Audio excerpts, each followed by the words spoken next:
Kemudian pseudocode dibagi menjadi 3 bagian, yaitu yang pertama judul, algoritma menentukan quality control.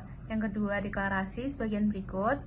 Kemudian definisi, read username, password, kode produk, jenis kerusakan, jumlah produk rusak, dan persentase kerusakan.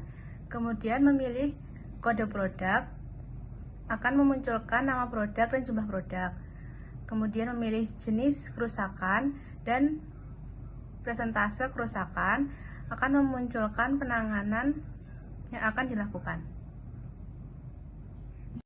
Selanjutnya yaitu flowchart tentang program quality control. Yang pertama, mulai. Yang kedua, kita melakukan input username, password, kode produksi, jenis kerusakan, jumlah produk rusak, dan persentase kerusakan. Ketika kita berhasil login, maka kita dapat menginput data kode produksi. Dan ketika login salah, kita mengulangi input username dan password. Kemudian setelah kita menginput data kode produksi, maka nanti akan muncul produk dan jumlah sesuai kode produksi yang diinput.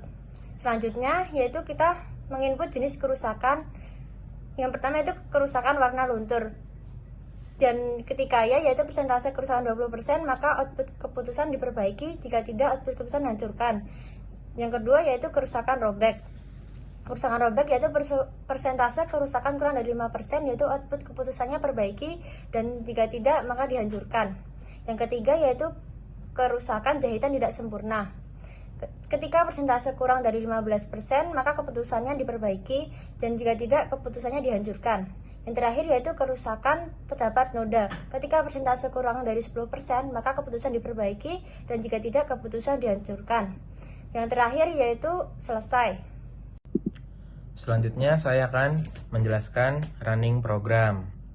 Di form pertama terdapat form login yang mengharuskan kita mengisi username dan password. Setelah memasukkan username dan password, kita bisa login. Di form kedua ada form input data. Di sini kita akan menginput data yang berupa kaos. Setelah itu kita dapat memilih kerusakannya. Kerusakannya ada 4, warna luntur, robek, terdapat noda, dan jahitan. Misalkan kita memilih warna luntur. Setelah itu kita memasukkan jumlah produk yang rusak. Setelah itu memasukkan persentase kerusakan. Lalu kita pencet cek. Penanganannya akan perbaiki. Jika kita memasukkan persentase kerusakannya 50%, penanganannya hancurkan. Selanjutnya di form ketiga terdapat rekap laporan, rekap tentang input data yang tadi. Setelah itu selesai. Pada form 1 terdapat selection, yaitu if then else. Nah, jika txt user diisi dengan username benar dan password yang benar, maka akan langsung ke form 2. Dan jika salah username atau password, terdapat message box yang berisi username atau password salah. Dilanjut ke form 2 terdapat